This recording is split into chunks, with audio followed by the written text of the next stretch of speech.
Welcome to Penrose Learning, where we make understanding easy. You start by confirming the essentials. TPM2. 0. Secure boot enabled, a 64-bit CPU and at least 64 GB free. Once done, make a local backup or disk image so you can recover files if anything goes wrong. Now run the Microsoft Media Creation tool and choose to download the official Windows 11 ISO. This guarantees a clean, supported image. Make sure you choose the correct edition and language. Then save the ISO to an external drive for the next step.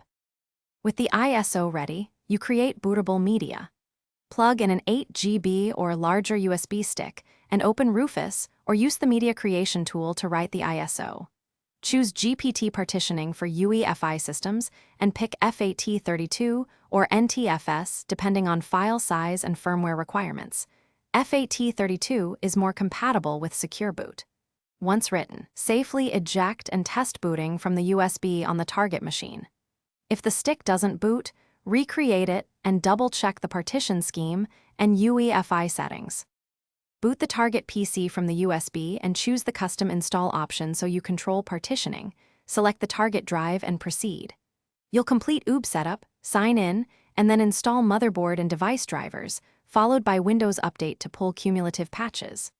Once done, restore your backed up files and reconfigure apps. If the install fails, make sure TPM and Secure Boot are enabled, set SATA to ASI if needed, and recreate the bootable USB using the correct GPT/UEFI. Thanks for watching. If this was helpful, leave a like and consider subscribing. See you next time.